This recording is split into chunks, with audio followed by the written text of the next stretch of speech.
Good morning. Welcome to another Feed Me Friday. I was thinking this morning about how I used to count calories, and it was always about, how much food can I eat for the amount of calories that I'm allowed in a day. And man, that can really mess with you after a while. Um, Sorry, just real quick.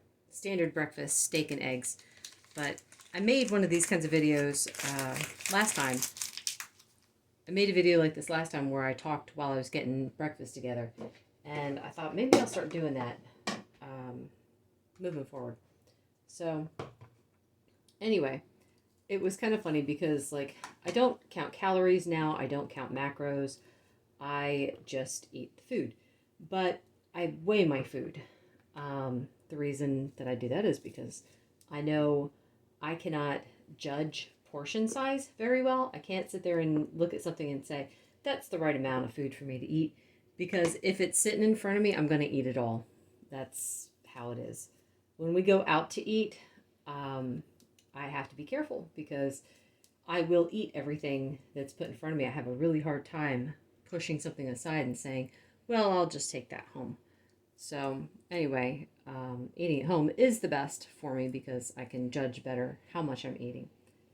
But I was thinking too, it was kind of funny. A little while ago, I was arguing with someone about this. And you never win arguments online, I know better.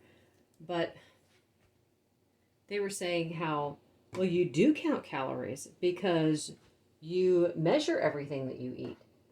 And I'm like, that's not, I have no idea how many calories are in what I'm eating. I'm measuring based on how much I know will make me feel good. And I thought it was funny how they were determined to be right that no, I was definitely doing calorie counting. And I'm like, well, I can't even tell you how many calories it is. Maybe you can just tell me by looking at it. I have no idea. So anyway, I thought that was kind of funny. I like not counting now because it's a bit of a...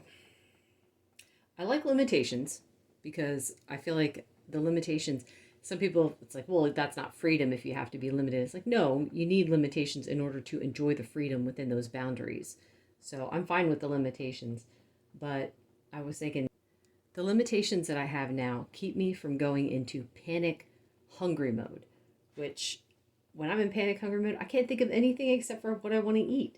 So I like this way of eating. This has helped me overcome that because I know even if I am hungry, I can eat something and not worry about how it's going to affect the scale.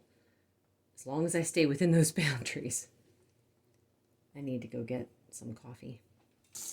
Vermont maple coffee.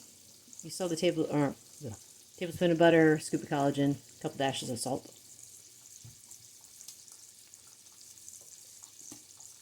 I was thinking how one of the objections to this diet is that if you go off of it, you'll gain the weight back. And that cracks me up because that implies that no other diet that happens with. Oh, you lose the weight and then you go back to the way you were eating before. Like, no, I'm pretty sure that's the same for every diet out there. I know it was for Weight Watchers. I was doing calorie counting before I started this, and I had gotten down to like 155, and I'm like, well, that's pretty good. I'm going to stop there. Let me increase my calories some so I can get back to like a normal way of eating so I'm not hungry all the time. Now that was in the 4 months that I was eating some keto foods. I didn't realize it was the keto foods that was making me lose weight, not so much the calorie counting. So anyway, I gained, I think it was 3 pounds within 2 days of going back to the normal way of eating. So it's absolutely going to be true. If you stop eating this way, you'll absolutely gain the weight back. That's just how it is, which is why any change in diet has to be a lifelong commitment. I had never had that mindset with any of the other diets. I've always assumed when I lost the weight, I could finally eat back to normal. I could finally eat and stop being hungry all the time. But that's just not how it works. But that's one of the things that helps me stay on this diet, though, is because This is my new normal way of eating, and I'm not hungry all the time. So there is no, I'm going to go back to this former way. I like the way I eat now. It feels good. I feel good, etc., etc.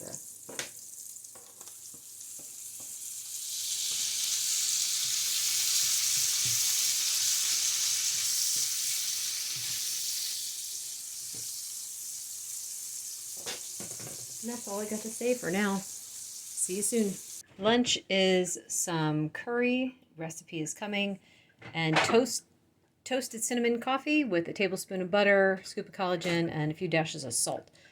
I never thought cinnamon and coffee would go well together, but it actually does. I completely forgot to film my dinner. I was at my sister-in-law's house, and I took over. No. Thank you for that input. I was at my sister-in-law's house, and I had taken over the keto pizza that I made. I wanted to see what she thought of it. And actually, two of her kids were there, so I had them try it too. They're Italians, and they all grew up eating homemade pizza. So I wanted to see what they thought of it. And they all said it was good. So there you have it. I'll get the recipe up as soon as I can. So I had a slice of pizza, and then I also was showing her how to make the keto biscuits, because who doesn't love a good biscuit? So we had that, and then her and I also had coffee. I had some chocolate peanut butter coffee with some collagen and what else did I have? Butter and salt. Sorry, I'm tired. It has been one long day. But anyway, that's my day of eating. It's probably about 8 o'clock, and I'm done. I will not have anything else today. Thank you so much for watching and listening, and let me know what you ate today.